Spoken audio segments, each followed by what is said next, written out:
5 in a row, 2 points back. We'll talk Sabres and Jets. Also, more information on a Teemo Meyer move involving the Buffalo Sabres.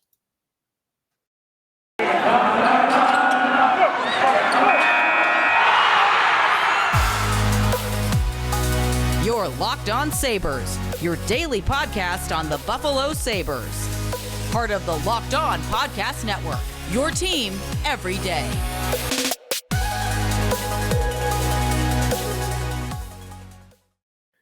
Thanks for making Locked On Sabres your first listen every day, free and available wherever you get your podcasts. That includes our YouTube channel. Be sure to check out the YouTube show where you can watch us. It is a great day to talk Sabres hockey. This team has won 5 games in a row, and they now sit just 2 points out of a playoff spot. Sneaky Joe DiBiase at Sneaky Joe Sports on Twitter, at Locked On Sabres for our podcast account. And again, YouTube, search Locked On Sabres. You can find us right there. And then a 3-2 win over the Winnipeg Jets in Winnipeg. Another road win, another win against the Western Conference, another win when the games start after 8 o'clock. The Sabres have lost like 2 games all season when the games start after 8 o'clock. They must love that for some reason. So we will recap that game. I have a bunch of things I want to talk about how awesome it was. Couple of moments. Of course, we're going to talk about the Thompson goal, but also a win for Eric Comrie, and we'll look ahead to Sabres and Wild a little bit as well. Also, a look around the rest of the Eastern Conference. There were a bunch of things that happened on Thursday night, and there are games that matter to the Sabres in the standings on Friday night. So all of that is upcoming here on the Locked On Sabres podcast. But I do want to start with a report and an update on Timo Meyer, the star winger, goal scorer for the San Jose Sharks, who is going to be a restricted free agent at the end of the year. His name has been about in trade rumors for a couple of weeks now. We did our show, I believe was that Monday or Tuesday show? We did our show earlier in the week on Timo Meyer as a trade option for the Sabres. I didn't, though, really get to specific trade options. And I want to do a little of that here. But before I even do that, an update from Lance Lysowski of the Buffalo News. He tweeted this morning on Friday morning, Sabres general manager Kevyn Adams' contact with Sharks forward Timo Meyer was simply due diligence, according to a source, a check-in to see what it would cost. Nothing serious at this point. Adams has said that he will always explore every avenue to improve the club. Now, what does that mean? To what level did they contact? To what level is the interest at this point? Nothing serious at that point. I might qualify serious as there are offers. There is a negotiation going back and forth. And if Meyer's name has just come up on the trade market the last week or two, which appears to be the case, then every team would be trying to figure out right now how aggressively they want to push for this. And I don't know that anybody is really in serious talks with San Jose at this point. Maybe New Jersey. There's a lot of smoke out there about the Devils. The Devils are in second place in the Metropolitan Division. They really are pushing for it. They're ready to win, and they're in the standings at a place where they can talk about the Stanley Cup. Sabres are not quite there. So the Devils, it makes a ton of sense. I think the Sabres can outbid New Jersey, but other than the Devils, I don't think anybody really is in serious talks at this point with the Sharks, just from what I see. So Kevyn Adams, Sabres brass, I'm sure they're doing their work behind the scenes right now. Okay, what can we do here? Do we need to know the parameters of a contract before we do it? Do we need to hold on to certain prospects versus others? You know, is it vital to them to hold on to Quinn and Peterka, the guys that are at the NHL level? Are they against trading Matthew Savoy? These are all conversations I think are happening behind the scenes, or I guess are happening behind the scenes right now for Buffalo. Now, another thing is maybe nobody is going to be in serious talks for a trade until San Jose allows teams to talk contract with Timo Meyer. And to this point, it's out there that they have not allowed anybody to do that. The Devils can't talk to Meyer about a contract. The Leafs can't talk to Meyer about a contract. The Sabres cannot talk to Meyer about a contract. And maybe nothing serious at this point with the Sabres and Meyer, simply simply means they're not going to get serious until the Sharks let them talk contract. And that might be an ask of every team. So we'll see what San Jose does. Do they allow teams to start negotiating with Meier? That I can't see why they wouldn't do that. I mean, the team acquiring Meier is going to lose some of the risk. So when they lose risk, your trade return goes up. So I don't know why that hasn't happened yet. Maybe San Jose is trying last-ditch efforts to try to sign Meier before they get to the trade deadline, which, by the way, is the first week of March, so they still got some time. But if they get to a point where they think that he's going to get traded, I don't know how they don't let teams talk contract. So maybe that's when the Sabres would get serious. A good question when talking about Timo Meyer as a trade option for the Sabres. Who's untouchable? We've not really had this talk yet. We've talked about guys they could acquire. Jacob Chikrin, Patrick Kane, although you know I'm against that. The Meyer move. Who's untouchable? Unless I'm forgetting someone, I just kind of did this off the top of my head. The 5 names to me that are undisputedly untouchable that you can't move in a deal like this. Dahlin, no. Thompson, no. Power, no. Cousins, no. Tuch, no. In a move for Meyer, those are my 5 untouchables. I'm against. I think untouchable is a strong word. He's a bubble guy. If he's not in the untouchables for me, he is the very top of that next list. Jack Quinn. I would not dangle Jack Quinn out there for a trade for this guy. In fact, I might not do it at all unless it's like straight up. And San Jose's not doing that. So to me, I think Jack Quinn is very close to an untouchable. I think he is going to be a dynamite player for a long time in this league. His advanced numbers are incredible. His goals per 60 minutes on this team, I think he ranks 6th on the club, or even 5th maybe. He ranks above Dahlin even. So Quinn, I think, is a guy you hang on to. Past that, I could be open to anything. And that includes J.J. Peterka. That includes Matthew Savoy. That includes Yuri Kulik. That includes Devin Levi. Though that's the group right there. Quinn, Peterka, Savoy, Kulik, and Levi. To different degrees, if I'm the Sabres GM, you could talk me into it. You could talk me into, okay, let's move one of those guys. We don't have to trade a first-round pick. Maybe if we move Quinn, we don't have to, or one of the other guys. I don't know. In that order, though, probably. Wouldn't want to trade Quinn. Wouldn't want to trade Peterka. Wouldn't want to trade Savoy. Wouldn't want to trade Kulik. Wouldn't want to trade Levi. But I could be talked into it. Then come the prospects I would be offering. Not because I don't like them as prospects. I think they could be very good players. But there is more uncertainty with these guys than that group I just mentioned. Noah Ostlund, Isaac Rosén. Those are the 2. To me, those are the 2. Ostlund, remember, was drafted ahead of Kulik. But Kulik, his year 1 of development after the draft, it's going a lot better. I mean, he had a phenomenal night the other night. The Amherst rallied, I think, from 2 goals down, and Kulik led the way on that with, I think, a goal and 2 assists. So he's playing great at the AHL level. Rosén is too, but those are lesser to me thought of prospects. Ostlund, meanwhile, it's a more of a wait and see type of approach. So untouchables to me: Dahlin, Thompson, Tuch, Cousins, Power, and almost Jack Quinn. The guys I would hesitate to move: Peterka, Savoy, Kulik, and Levi. And then the guys I'd be willing to part with: Noah Ostlund and Isaac Rosén in the Sabres pipeline. But that's it. I think if you pair a prospect, you get a first-round pick, you get in that ball game. But I understand that the Sabres don't want to get serious until they know what a contract might look like, so that they don't risk, losing all of their leverage in a contract negotiation with Teemo Meyer of the San Jose Sharks. His name continues to circulate, and maybe he gets traded in the coming weeks. We'll see. Take a timeout. When we come back, a 5th win in a row. Tons to love about that win over the Winnipeg Jets. That is coming up next here on the Locked On Sabres podcast. We are presented and brought to you by FanDuel. The NFL playoffs are here. We are really excited about our new sports betting partner for Locked On because they are the #1 sports book in America. FanDuel. And if you are new to FanDuel, that's even better. They have so many great features that make betting on sports fun and easy. New customers, join today to get started with $150 in free bets guaranteed when you place your first $5 bet. Just sign up at FanDuel.com/locked-on. FanDuel has all your favorite bets from the money line to point spreads to player props. Plus, you can even combine your bets for a chance at a bigger payout with a same-game parlay.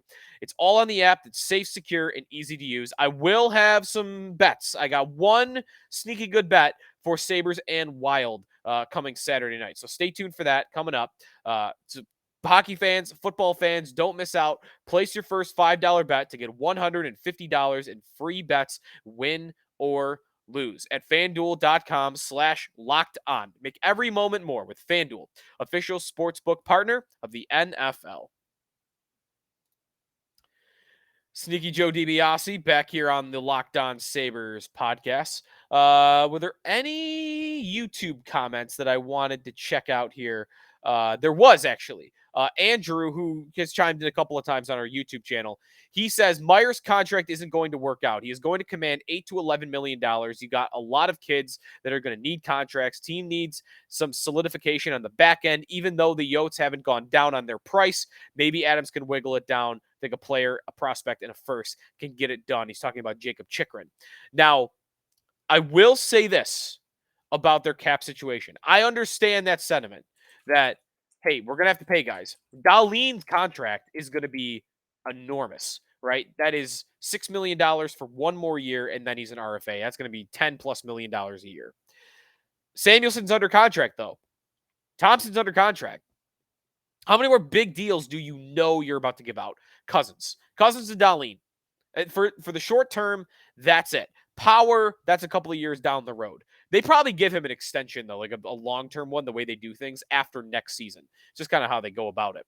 But otherwise, that's it. And they've got, right now, they got $20 million in cap space. Next year, they'll have $31.8 million. The year after, they will have $60 million, then $66. Like, they don't have money tied up long-term. I get it. I don't want to be adding 4 or 5 free agents that are going to tie up money long-term. But remember, Okposo comes off the books next year.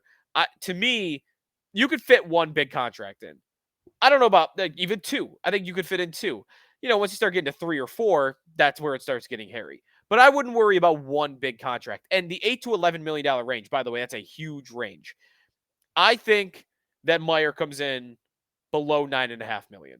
I don't think he's a $10 million player. He's a great player, but I don't think he's a $10 million player. If the Sabres got to pay some premium because they're Buffalo and they still don't have the greatest reputation around the league, they're building that back up, maybe you go to 9.5. I don't think he gets $10 million. And certainly not 11. Certainly not 11. That is reserved for like the elite players in the league today. But anyways, thank you for the comment. How about that win over the Winnipeg Jets? A 5th straight win for the Sabres. They win 3-2. The game was not nearly as close as the score might have said. It was not a 3-2 hockey game. The Sabres led 3-0 late in that game. They did a phenomenal job controlling play throughout the night. Big moments, great goals. Started with Owen Power, his 3rd goal in a row, 3 games in a row with a goal. He's got 3 on the season, just like that. He opens the scoring about halfway through the second period. That game was 0-0 for a long time. And Power, I mean, it's a nice goal. That is, he's coming in from the right point. He makes a quick little move back and forth with his hands. He gets around the forechecker. And then, it's not that devastating of a shot. It's a hard wrist shot, low blocker, low and away, and it beats Hellebuck on the short side. He made Hellebuck work for it. And Hellebuck usually makes that save, but it's a nice shot. It's a nice play by Owen Power. And he was great all night. He was a big part of that second period where the Sabres dominated. Then the highlight reel goal at the 14-15 mark of the second period. Wow. So Tuch takes the puck in his own end, puts it up ice to Skinner. And Jeff Skinner, I would equate it to a quarterback throwing a receiver open in the NFL. Skinner throws Tuch open. Tuch is zooming down the right boards, or the closer to the right boards. He puts it past the defenseman. I believe it was Logan Stanley, and Tuch picks it up. And then, so Skinner already makes an incredible play on that, or pass on that play. Then Tuch has the wherewithal to know Tage Thompson's flying down the slot. And Hellebuck overcommits to where Tuch is, where he has a great scoring chance on a shot, but he knows, listen, This is where I will always defend players that make the extra pass. When you make the extra pass work, it's an easy goal. And I will take what was Thompson there? 99% to score in that spot. He had the whole net. I will take, hey, making an extra pass gets you to a 99% chance at a goal, rather than if I shoot here, I have a 30% chance at a goal. I like the extra pass. Tuch executes it to perfection on this play. Right in the wheelhouse for Thompson. He's got the whole net to shoot at because Hellebuyck is overcommitted, and it's a highlight reel goal. The NHL Twitter account is tweeting about it. The NBC, or not the NBC, the TNT NHL Twitter account is posting the video. It's getting shared on ESPN Sports Center. Everyone was picking it up. My favorite tweet, though, of the night was Dmitry Filipovic from The Athletic that tweeted back-to-back still images of Tuch kind of skating away from Thompson with his back to him, like knowing, oh, he's going to score this, assuming he's going to score it. And next to Dwayne Wade and LeBron James, that infamous Dwayne Wade alley-oop photo where he's just thrown the alley-oop to LeBron, who's in midair about to dunk it, and Wade is in front of him facing the crowd with his hands up like, what? Like, he knows LeBron's about to dunk it, and it's a highlight reel play. So that was a great tweet. What a goal. Top 10 Sabres goal of the year? They've had a lot. It's the best passing play, I would want to say, of the year for the Sabres. I'll say it. It was into an empty net because Hellebuyck was so out of his jockstrap there, but I will give it, I think, a top 10 Sabres goal of the year. We'll have to do that as a show after the season. Top 10 Sabres goals. Thompson's 34th of the season, by the way. And then Victor Olofsson on the power play in the third period. Dylan Cousins had left with an injury. By the way, the update on Dylan Cousins is that he could have returned to the game. He kind of got hit in the face. It was a roughing penalty. It looked like he got butt-ended to me. I was worried right away. I thought concussion. I thought that's what my first thought is. And maybe he does have a concussion. Well, no, he couldn't have because he would have cleared because Granato said he was able to come back. So should be good news on Dylan Cousins. But Olofsson, 23rd of the year. Remember, he's getting a lot of even strength goals. This one was a power play goal. The Sabres dominated the Jets. That second period, I tweeted in a short abbreviated version of Explain Myself here on the show. I tweeted last night, that was one of their best periods all season. That second period, they had the puck the entire time. I mean, how many shots did Eric Comrie even face? Was it 2? The Sabres just dominated the entire period. Winnipeg fans were getting restless. The Jets were getting restless. They were starting to lose their composure and try to start stuff after the whistle because they were getting utterly dominated. That second period by the Jets, they had 11 shot attempts to the Sabres 23. The Sabres doubled them up in that third period. So it was all Buffalo. And they left with a 2-0 lead. It felt like they were going to wrap it up. I mean, they really did. The goal's late. Comrie made some big saves, though. I'll give it to him. First win since the first week of November for him. It happens against his old team in his own building. Little revenge game for Eric Comrie. He made some nice saves. He wasn't challenged all that much. There was a point in time where the MSG put a graphic up with like 3 minutes to go that Comrie had only faced 15 shots. But he does end up facing 21 on the night, 19 saves. So, again, a fine game for Eric Comrie. Nothing special, but he did make some big saves, including, by the way, one big save down the stretch in the final 2 minutes. This is in the final minute even.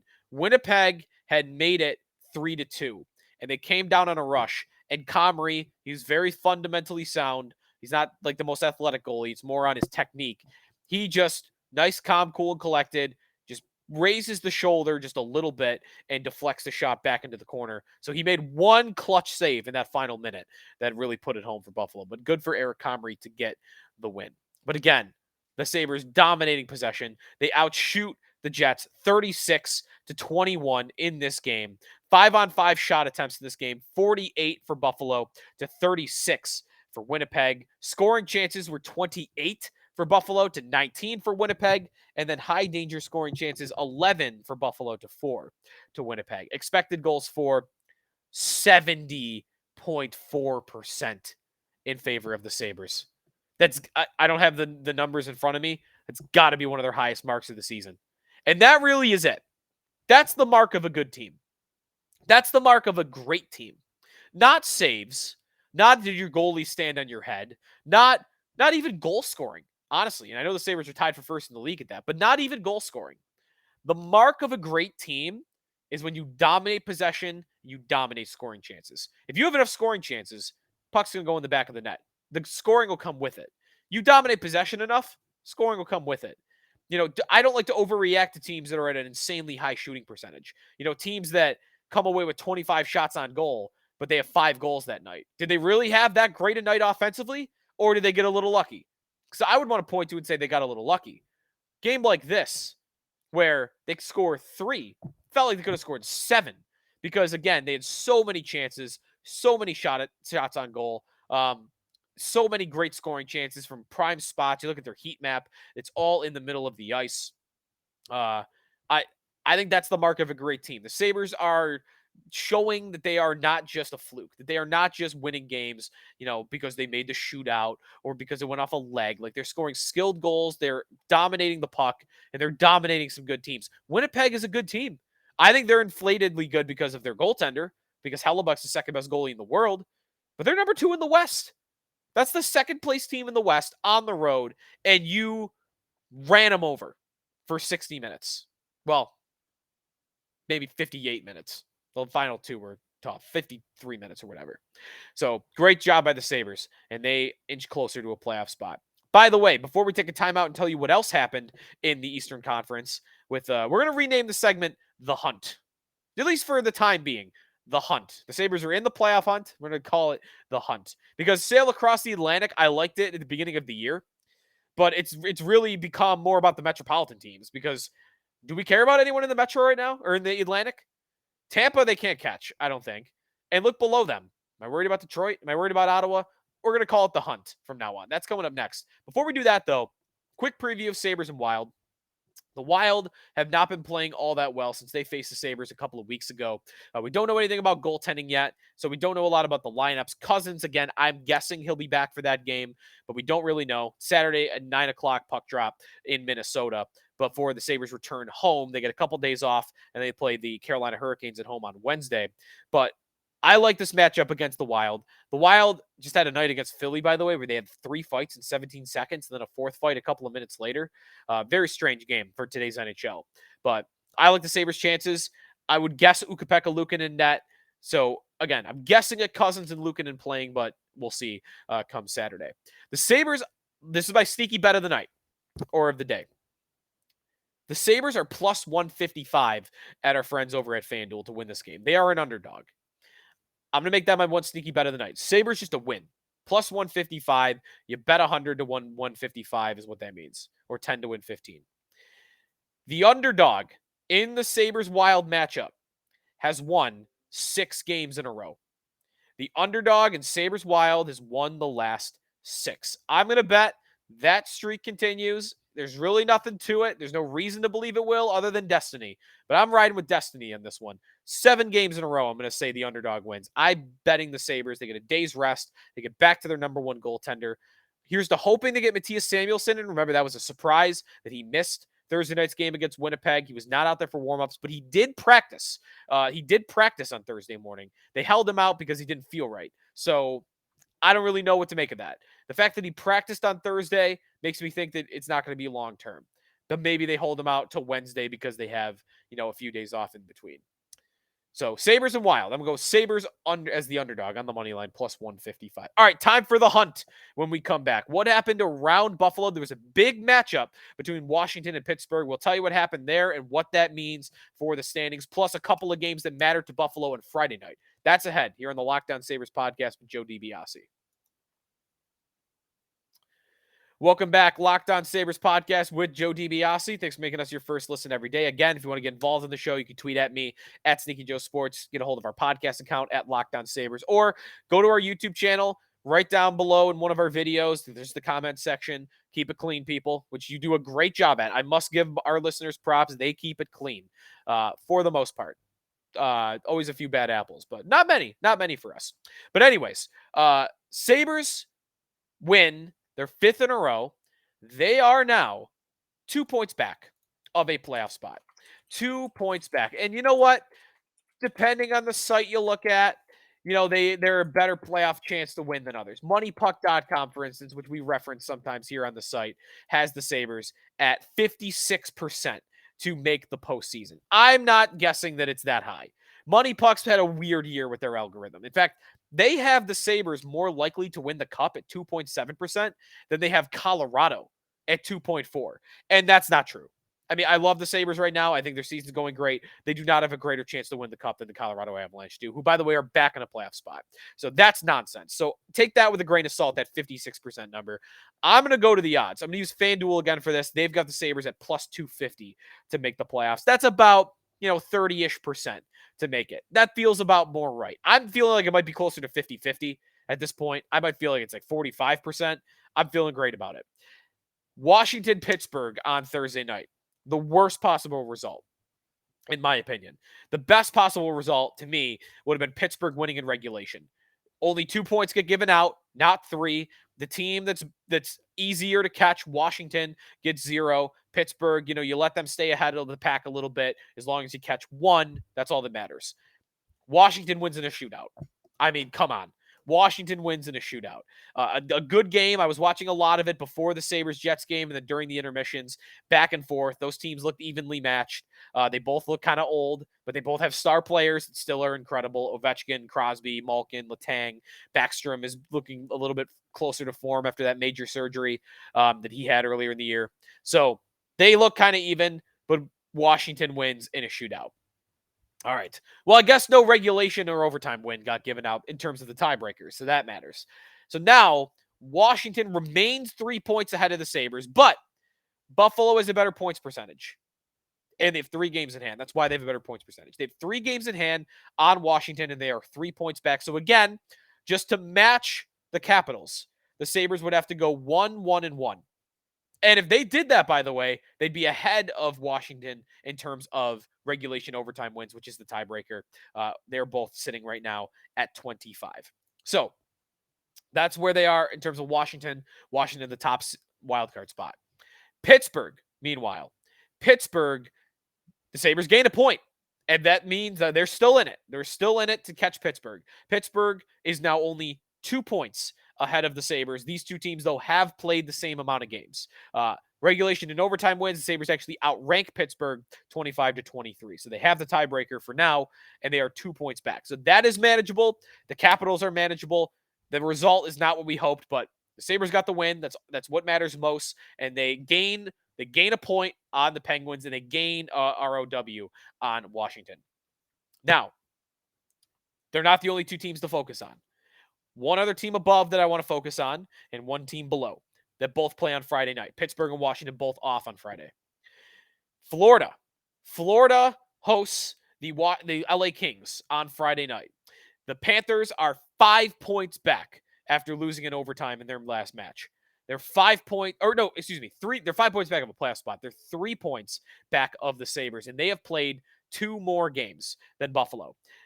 At some point, they're going to have to prove to me that they can actually do it, because I've been saying all year they are dangerous. They are talented. I think they could go on a run. I still feel that way, but as I've said before, every game that goes by, I feel less and less confident that they're actually going to go on that run that I think they're capable of. So we'll see. They have a negative goal differential. They've only won 5 of their last 10. So just keep an eye on Florida. They're behind the Sabres. Sabres have games in hand. So they're in good shape mathematically against them. But again, that is an ultra-talented unit. They are a favorite against the Kings on Friday night at -142 over at FanDuel. So that's an easy one. Go Kings. Go Western Conference. That's a 7 o'clock puck drop on Friday. Also a 7 o'clock puck drop on Friday. How about we look up? Let's look up even more. The Rangers. I'm going to mention them for the next little bit here. We'll see if they pull away at all. They are currently 5 points ahead of the Sabres. They're in the 3rd spot in the Metro, but they are only 2 points ahead of Washington and 3 points ahead of Pittsburgh. So they could drop down into that wild card position. The story on the Rangers is they are the healthiest team in hockey all year. They've had no injuries at all. So maybe that luck turns for them. I don't know. Either way, 5 points ahead of the Sabres. I think that's doable. Now, they have played the same amount of games. So the Sabres have to be 3 wins better than them the rest of the way. Again, tough. I think they are definitely third. They are a distant third, maybe even among the teams that are catchable by the Sabres. But worth monitoring them. And they also have a Western Conference game on Friday night. Vegas is in town.